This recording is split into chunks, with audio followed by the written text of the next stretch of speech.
Officers we have behind us. Thank you all for your service and for what you do. It's a good-looking crew. It's a little hot in here. If those of you who are watching at home don't know, it's a little hot in here, and they've got their navy blue uniforms on over here. I bet they're even hotter than we are, standing up there under the spotlight, but they've done much tougher jobs, I think, before. So we're thrilled to have you guys here. And I just wanted to say to all the law enforcement who are in this building, to all the law enforcement who are watching at home, we love you, we're grateful to you, and we're always going to stand behind you. Thank you. Guys. Now, I have a few other thank yous before we get to the meat of what I wanted to say here. First of all, we're in this incredible hangar, and it belongs to Dennis and Kay Yates. Where are Dennis and Kay at? Where are you guys? Thank you all so much. Thank you guys for having us. And of course, we're also thrilled to be joined by the hangar's previous owner, Jack Rouse. So Jack, thank you so much for building this thing and for having us. It's good to be here. Now, I'm joined by one of my favorite former Senate colleagues, and that is the great Senator Ted Budd from North Carolina. Ted, thank you so much. A very good guy. And I assume we have some other Republicans in here, so are we going to send Ted Budd a great fellow senator and Michael Whatley from the state of North Carolina?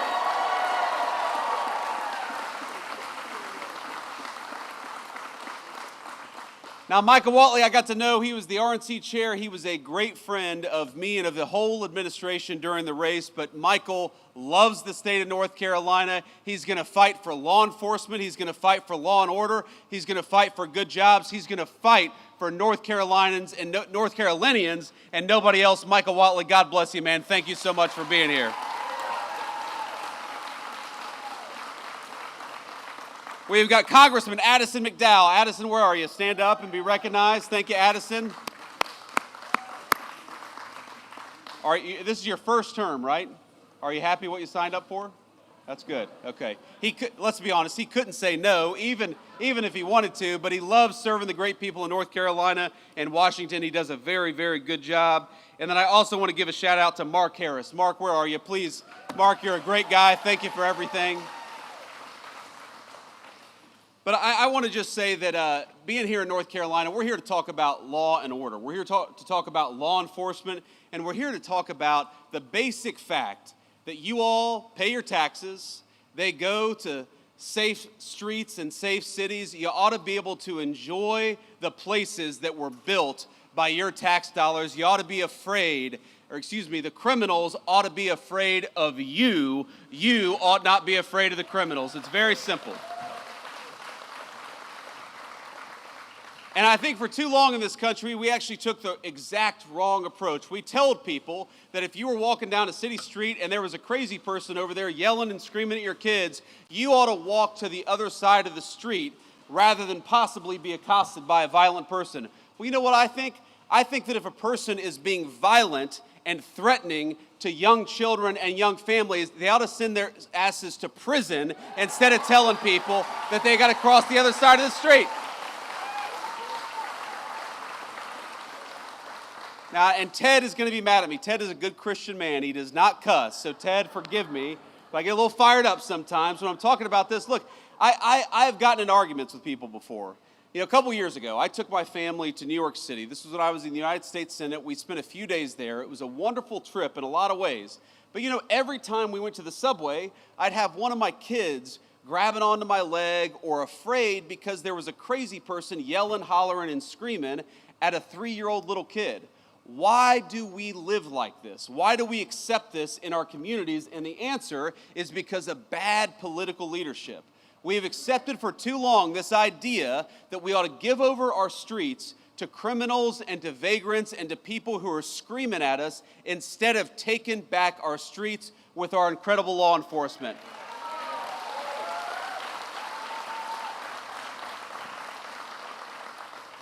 And there are so many things that we can do. You know, in Washington, D.C., the first 2 months that we surged the National Guard, that President Trump surged the National Guard into Washington, D.C., there were no murders. Not a single murder for 2 weeks in the streets of Washington, D.C. And you know, we have all these world leaders who come.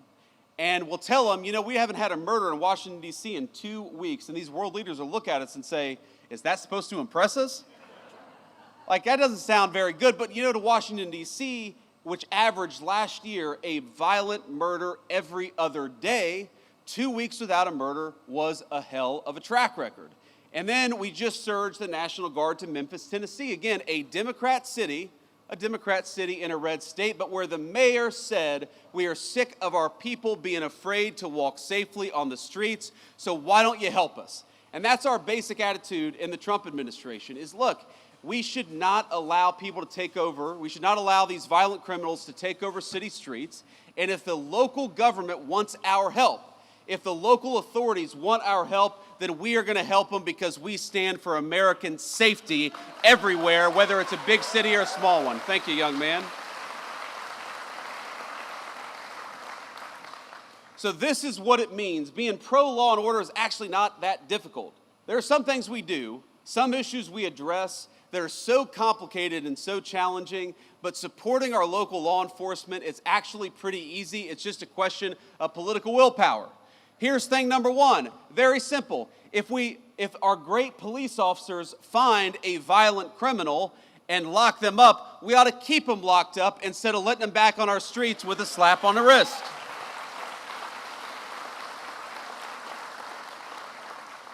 That means we want to give our police officers the very best equipment and the very best protection anywhere in the world. We want you guys to have the very best, and we're going to fight every single day to make sure that they have it. It means punishing state and local jurisdictions that restrict your ability to do police work. They just want to do their jobs. They ought to be allowed to do it. And it means pursuing enhanced sentences for violent criminals, like the violent criminal who murdered that poor innocent girl in Charlotte, North Carolina just a couple of months ago. And I want to talk about her for a second because I think, we got a beautiful baby over there. How you doing, ma'am? Yeah, I would like to. How old is she? 6 months old. Beautiful. Thank you. Thank you for bringing her. We want law and order for her above all else, right? That's why we're doing what we do.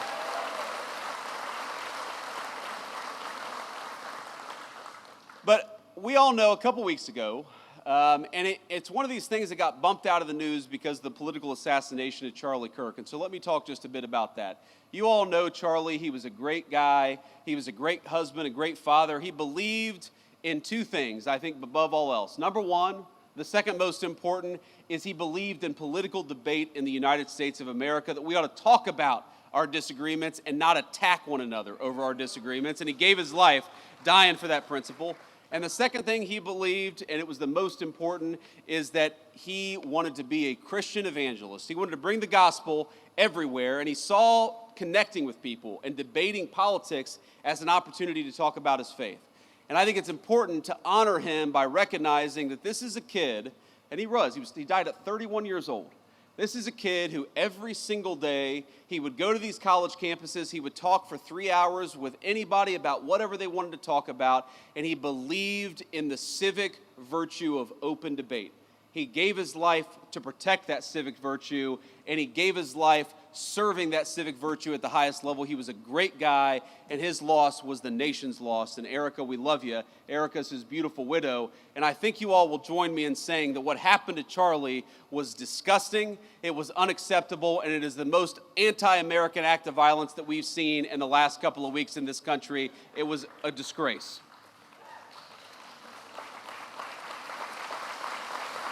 But thank you all.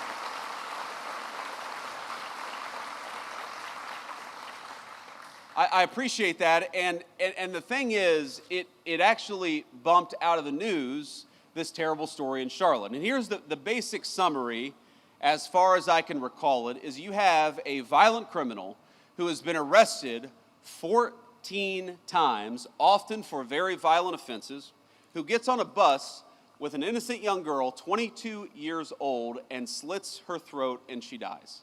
She died because she was coming home from work. She worked at a pizzeria. She came from a beautiful family. She had a young boyfriend. She had her entire life ahead of her, and she was actually a refugee from Ukraine. So she came from a war-torn country. She sought shelter in the United States of America, and because of soft-on-crime policies, she was murdered here not in the war-torn country she came from. Isn't that a disgrace? And isn't that an insult to the incredible law enforcement officers who arrested this person 14 times? They did everything that they could to keep this thug off the streets, and it was the political leadership that failed, and we got to be honest about that. I saw former Governor Cooper say, and this is Michael Whatley's opponent, former Governor Cooper said just a couple of days after the attack that we have got to do more when it comes to law enforcement to keep people like this off the streets. And my response was, Governor, he was arrested 14 times. Law enforcement did their job. It's time for you to do your job.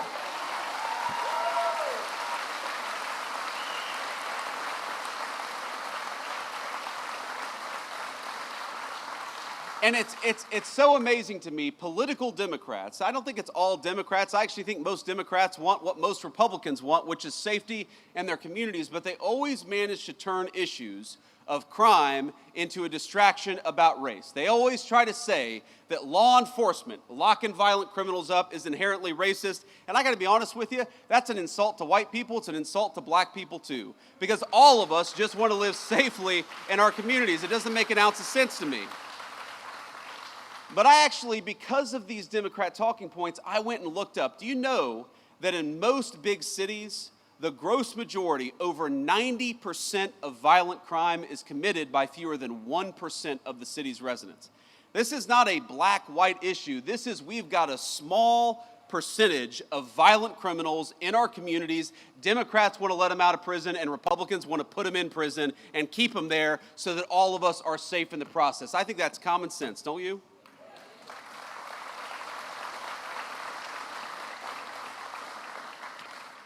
So I also got to talk a little bit about another law and order problem. I said Charlie Kirk's assassination was the most political and disgusting violence that we've had in this country in the last couple of weeks.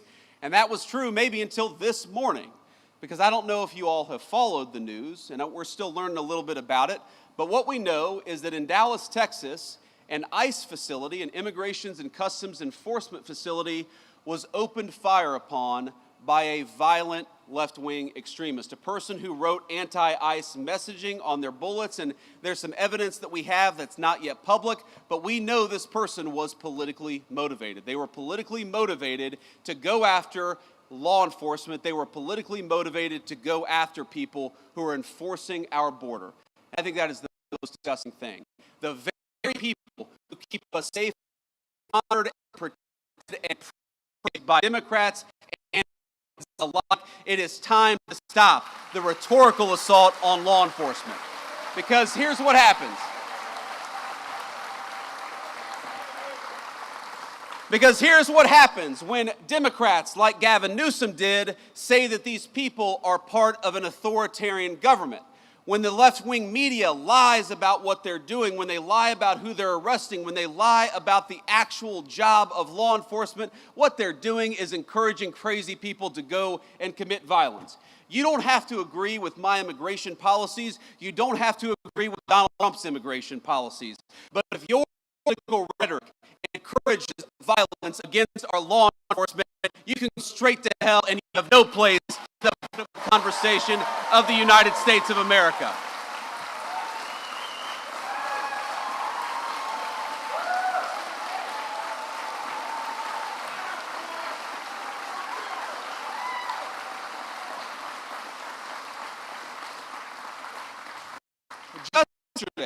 Just yesterday, NBC News, maybe the worst of all the fake news, and I'm sure we have an NBC reporter out there.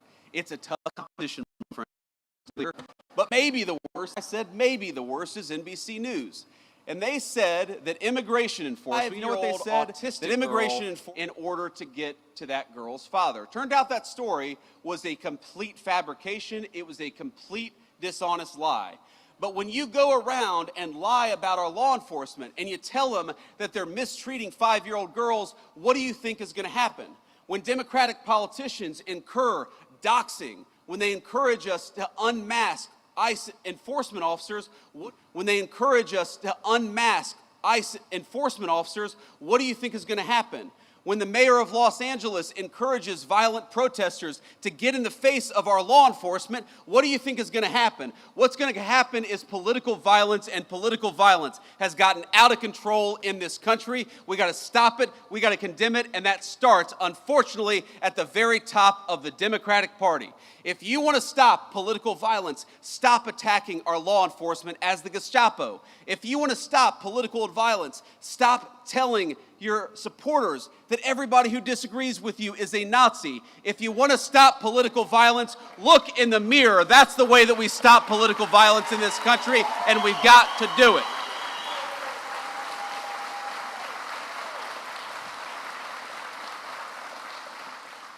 And while we're all mourning and rooting for and praying for everybody who was injured at that ICE facility, and as far as we know, it looks like some of the detainees, in other words, some of the potential illegal aliens, were some of those who were affected. Look, just because we don't support illegal aliens, we don't want them to be executed by violent assassins engaged in political violence either. So we're praying both for our ICE agents, but also for everybody who's affected by this terrible attack. But that was an ICE facility.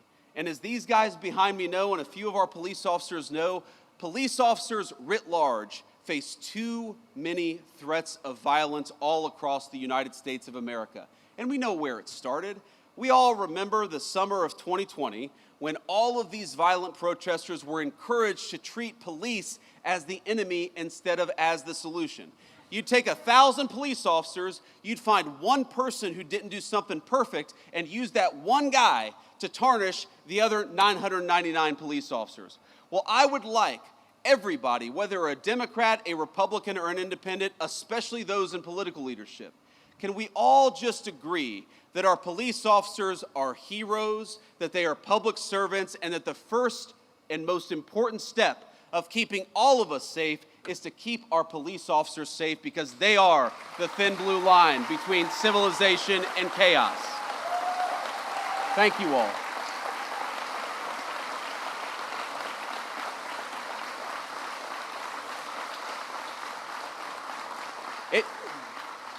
It just happens too much. Our police officers being assaulted, our police officers being attacked. You have these crazy attacks where you have a cop in a squad car who's enjoying their lunch break, and somebody comes up and summarily executes them before the cop even had a chance. It happens way too much, and it happens because too many of our political leaders have encouraged it. Now, it's not just that. It's not just the rhetoric that encourages violence against our law enforcement. You know, when I was in the Senate, there was a big bill that was going around, and it was basically that we were going to try to eliminate qualified immunity from police officers, one of the most disgraceful and worst ideas that I've ever seen. In other words, that we were going to make it easy for criminals to sue police officers for doing their job. Now, does anybody think, when you see the fake news media and the way they attack our police officers, does anybody think that we need to make it harder for our police to do their job? Some of America's cities today have worse murder rates than the very worst third world cities all over the world. That's not a joke. You go to Port-au-Prince, Haiti, or you go to some of the poorest countries all over the world, even those countries have a better murder rate than Washington, D.C. or some of the major American cities. Some of them have better murder rates than Charlotte, North Carolina. That's a disgrace. All of us should be asking, how do we make that better? How do we make people safer in their communities? How do we make it easier for a young family to walk down the street in security and comfort? But unfortunately, we've got a crew of violent radicals in the United States of America who think we ought to make it harder for police to keep us safe than easier for police to keep us safe. So here's one thing I'd like to do. I'd like every single Democrat starting today, and every Republican too, while we're at it, to say that we are going to defeat these efforts to strip immunity from our police officers. We're going to make it easier for them to do their job, not harder for them to do their job. Let's fight for it every single day.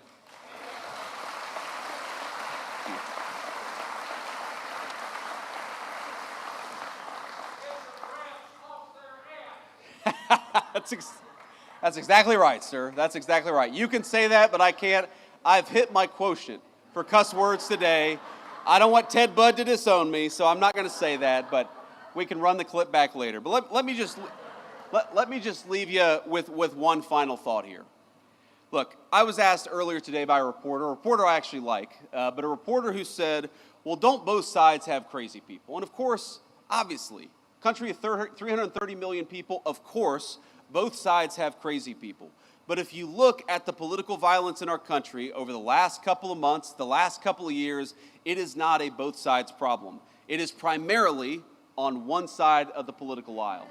So, if we are going to truly go after the political violence in this country, we need the Democratic leadership of Washington, D.C. to look in the mirror.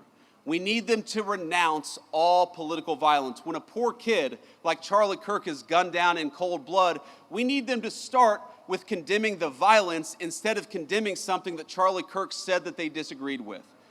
When you have an entire network of left-wing organizations that encourage, that promote, and that apologize for violence, you know what you're going to get out of it? You're going to get political violence. So here's my sacred obligation to you, to all the law enforcement, but every person, whether they wear a uniform or not. Over the next couple of years, the Trump administration is going to do everything that we can to dismantle the networks, to destroy the funding, and to make it harder for people to kill one another just because they disagree with what somebody says. That is what we're going to do. We're going to fight for it.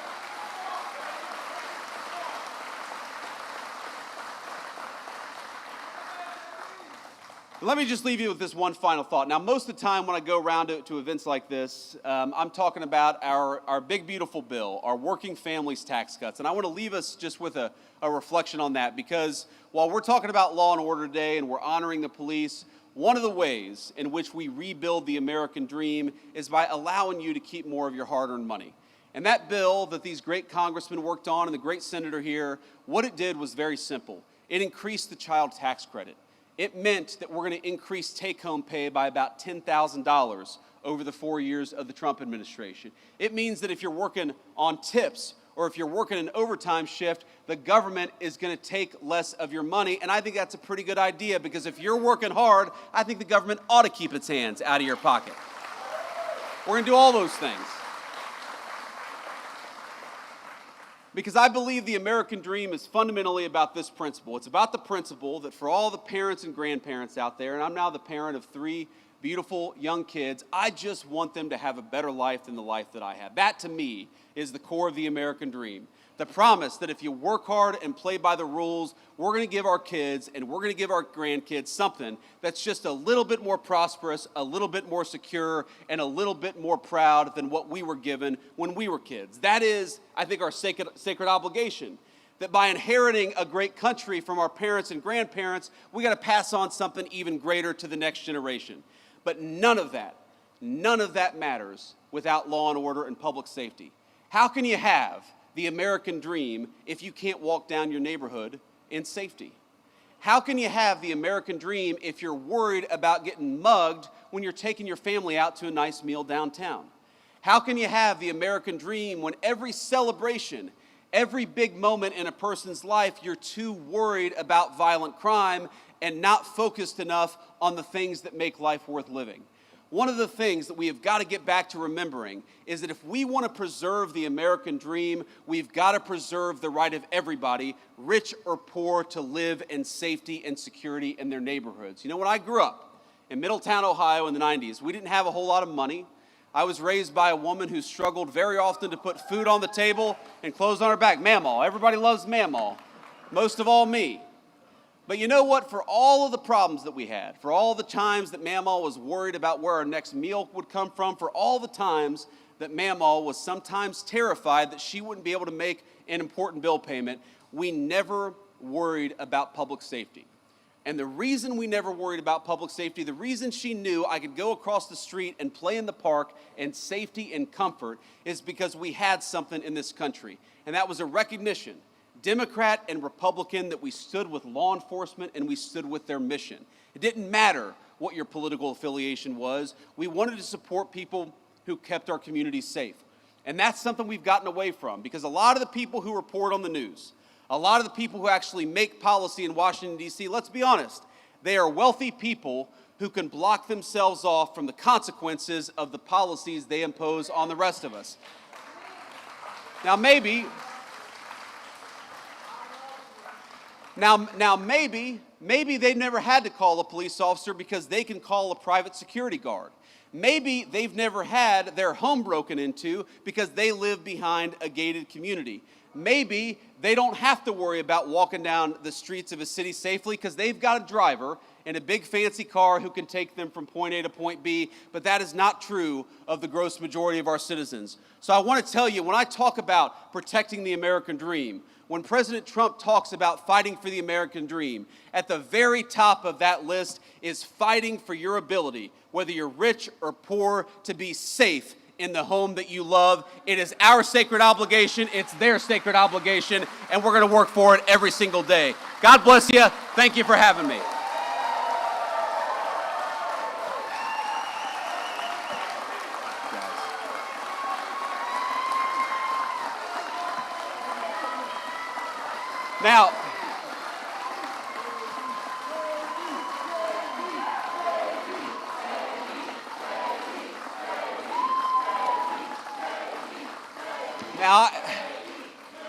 Now I forgot. I told the fake news, and I'm sure there's some real news back there. I told them I'd take a few questions. So I'm not getting out of here just yet. We'll take a few questions from the reporters. I would prefer to start with some of the local North Carolina folks, and then we can take some national questions after that. Do we have a microphone back there? Hey, Vice President. I can't see you. Over here. Yes, Mr. sir. Vice President, Thank you for taking questions from us, and thank you for visiting Concord. You referenced the awful death of Irina Zarutska. I'm just curious, have you had the chance to watch that awful video that was released by Katz, and what your thoughts are after viewing it? Well, yeah, I've honestly seen a lot of gruesome footage, some involving my friends over the last couple of weeks. But the footage of Irina getting stabbed to death is very hard to watch. And I have not seen the whole video from start to finish. I had to cover my eyes for part of it because it is so gruesome, and maybe I should just stare at it. Maybe all of us should stare at it to know the kind of evil that we're actually confronting, because what happened to her was really, really disgusting, and I think it comes from a deep and dark and evil place that exists, thankfully, in a very few number of people, but those people we ought to lock up in prison so they can't get anybody else. But when I saw that video, you know what really got me as a father? I've got 3 little kids, 2 boys, and my youngest is a baby girl. She's 3 years old. She is the apple of my eye, as you dads will know. Daughters just have an effect on us. They get away with more stuff. They don't they? It's kind of annoying, actually. She gets away with things she should not get away with, that her brothers would never get away with. But I look at this girl who's 22 years old, and I think to myself, I would love for my daughter to have the kind of life where she never has to worry about that. And there's this moment where she looks up at her attacker and she covers her mouth, and you realize what's going through her head. She knows that something very terrible has happened to her, and I hope that she didn't realize it for too long, because that is unimaginable suffering. But if you're a man, I don't care what skin color you are, I don't care whether you're rich or poor, but if you're a man and you see the pleading eyes of a girl looking up for protection, then we have to protect our girls and our women in this country.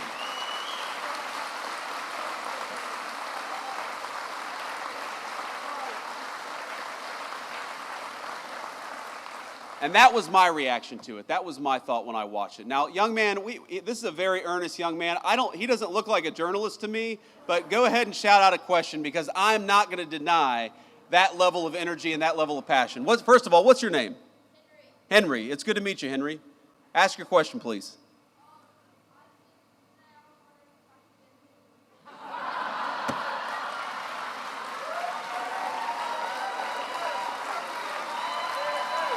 Come up here.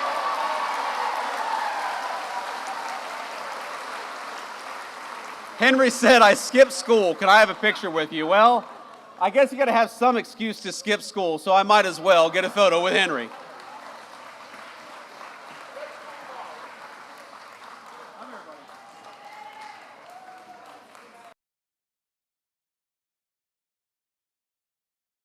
All right. Okay.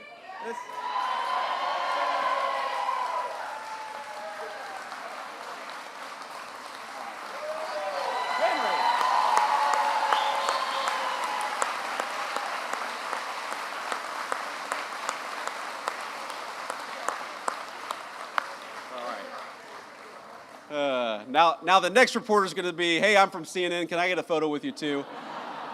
I wish that I got questions that easy. I'm not holding out hope. Sir. Can we get you a microphone? I can't hear you, sir. Gotcha. I'm Jordan Green with Raw Story. President Trump and other speakers here have blamed former Governor Cooper and the mayor of Charlotte for Irina Zarutska's death. Do you also hold the North Carolina General Assembly responsible, who set the laws governing pretrial release that may have affected this crime? Well, look, I think every politician who didn't work hard to keep violent criminals behind bars deserves to have some of the blame. But at the very top of that list is Governor Cooper. Because at the time that we were pushing these soft-on-crime policies, Governor Cooper was the man in charge. Now, I know we've got some great North Carolina legislators, and I might call them out if they're here. Do we have North Carolina House Speaker Destin Hall? Where's Destin at? Destin, thank you, man. We got Phil Berger here. Phil, thank you so much. Senate President Pro Tem. We've got County Sheriff Van Shaw. Where's County Sheriff Van Shaw? Thank you, sir. We've got Cabarrus County DA Ashley Shanley. Is it Shanley? I got that right? Okay. Of course, we got North Carolina GOP Chairman Jason Simmons. Jason Simmons is... That's a celebrity in the Trump White House there. North Carolina Labor Commissioner Luke Farley. Luke, where are you? Luke, thank you. And I know that our great North Carolina local legislators here have worked very hard to solve some of these soft-on-crime policies and make it harder to let violent criminals out so easily and to demand that when you have a violent criminal who goes in, the person stays there and doesn't get a slap on the wrist and released to commit more crime in the community. That's what we want.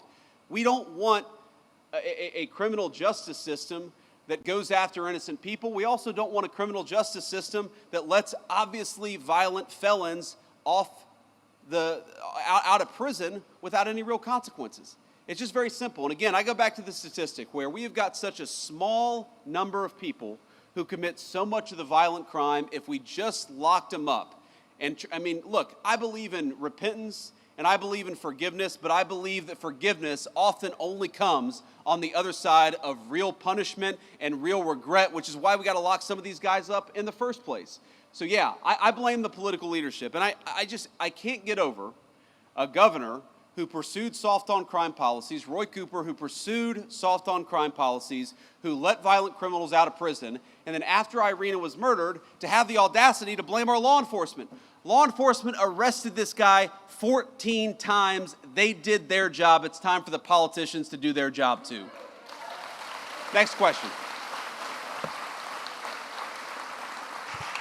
Vice President Vance, thank you so much for taking questions. I'm Casey Jones from WCCB Charlotte. When it comes to cracking down on crime in cities like DC, Memphis, Chicago, sending the National Guard, what specific metrics does the administration use to decide where those resources go? And can we expect that kind of response here in Charlotte anytime soon? Well, look, if the mayor of Charlotte and the governor of North Carolina asked for our help, we would absolutely send it because we believe in helping people regardless of whether they're Democrats or Republicans. We would love to have the mayor of Charlotte reach out for our help. And you asked what the metrics are. That's one of the most important metrics. We want to go where we can have a real partnership between local law enforcement and the federal officials so that we can root out the crime. And that goes to the second metric. What is the most important thing? You can tell how many people are being murdered in a community. You can tell how many carjackings there are. You can tell how many armed robberies there are.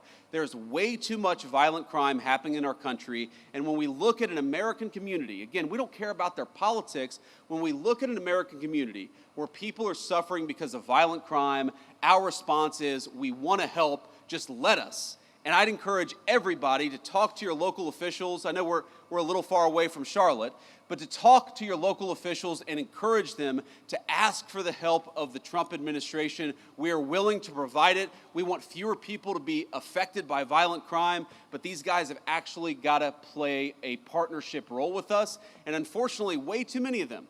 Some of these people, it's crazy. They are ruling over cities that have violent crime rates that are worse than Mogadishu, and they say, no, we don't want Donald Trump to come in. Well, excuse me, If you don't need the federal help, then why is your murder rate so terrible in the first place? You do need the help, you just need to admit it. Thank you, Casey. Next question. Vice President, Michael Warwick, I'm with WBTV. Welcome to Race and Country, first of all.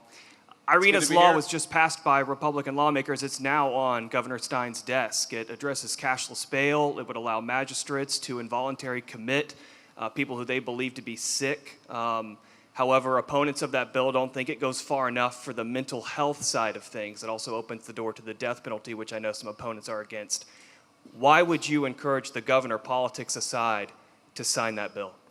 Well, because I want to keep violent criminals off the street, and I want Americans to be safer. And this bill does it. Irina's law does it. Congratulations to the Senate President and House Speaker for getting it over the finish line. The governor's got to sign it. I guarantee if this bill is signed into law, it will help our incredible law enforcement keep the streets safe.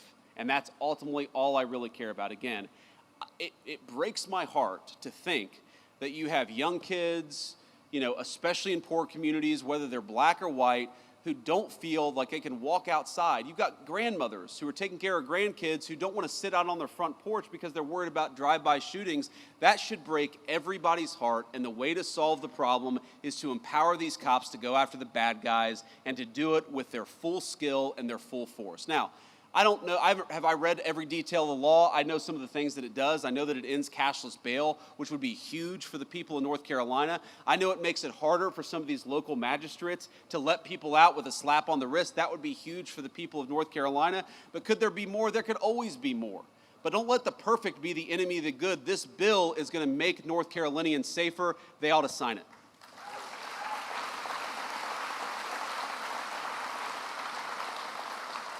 Hi, Mr. Vice President. It's Kit Maher representing the White House TV pool today. I just have two national questions for you, if you'll allow it. Go ahead. Number one, on Ukraine, President Trump said that Ukraine can fight and win back its territory. Could you explain the shifting stance there from stopping the bloodshed immediately, ending the war, and now saying that Ukraine should fight? Is that a tactic to pressure Putin back to the table? We'll go ahead and do the second question. Yeah, second question. Yeah. Last year, when I was covering you on the campaign trail, you told Joe Rogan that the difference between Harris and Trump is that Trump is not trying to censor his fellow Americans. I'm wondering if you can square your fervent belief in free speech with what's going on now with Jimmy Kimmel and the FCC pressure. I'd love to hear your thoughts on both of those. Well, look, on the free speech conversation, I'm pretty sure that Jimmy Kimmel was back on the air last night, and to the extent that he's not back on the air, it's because he's not funny and has terrible ratings. This is not a federal government problem. This is,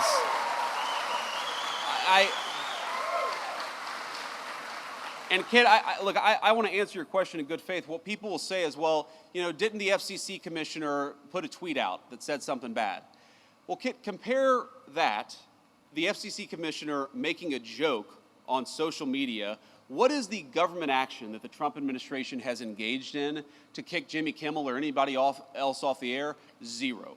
What government pressure have we brought to bear to tell people that they're not allowed to speak their mind? Zero. We believe in free speech in the Trump administration. We are fighting every single day to protect it.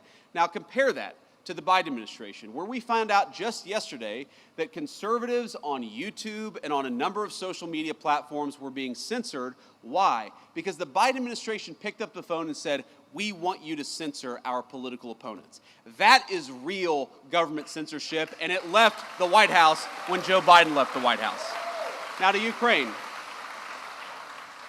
Look, I've answered a version of this question probably 100 times over the past 3 months. And one of the things I'll say about the president is that he is responsive to the reality on the ground.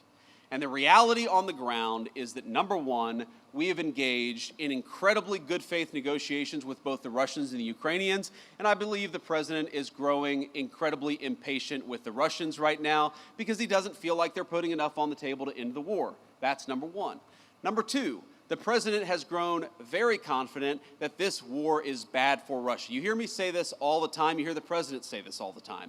The war is bad for Russia. It's bad for Ukraine. It's bad for America. We want the killing to stop. That remains the president's position. But the president also can look at reality on the ground.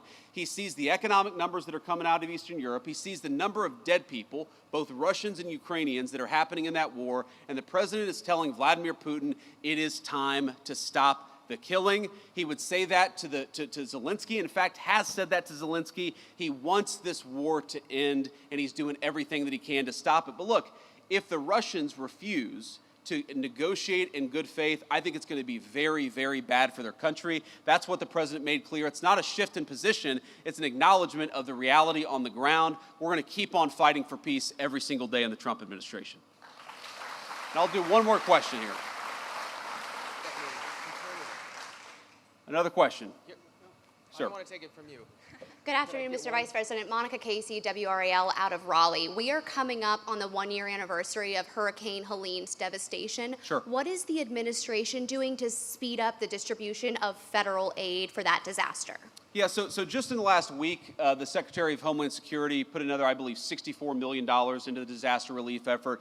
We inherited, I'm going to be honest with you, a FEMA that was mired in bureaucracy and red tape. The president has made very clear from day one, we want to get relief to the people of North Carolina as quickly and as rapidly as humanly possible, and that's what we're trying to do. The second thing I'll say is that I understand the governor had a very good call with the president, I believe on 9/11 actually, about a week and a half ago. It may have been, the day before, the day afterwards. But he had a good conversation with the president about some of the disaster relief needs that are there. We're going to keep on working on this. We're going to keep on working with some of our colleagues and the federal congressional delegation from North Carolina. But let me just say, I visited the devastation myself. I want the people there to know we continue to think about them, we continue to work on this issue, and we're going to make sure that we never forget that area of North Carolina and the devastation that storm caused. Great. All right. On that note, I just want to say you guys have been an incredible group to get to spend some time with. Henry, I hope you got the photo you needed. So are you going to get like a tardy, Henry, or what's the deal? If you get a photo with the vice president, you're allowed to have an excused absence? Is that how that works? Okay, he doesn't know, actually.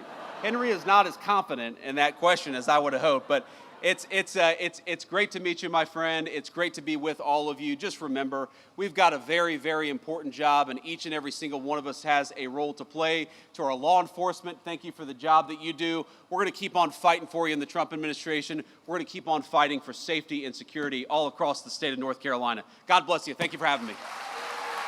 Detroit Auto Worker, let me thank you for your time.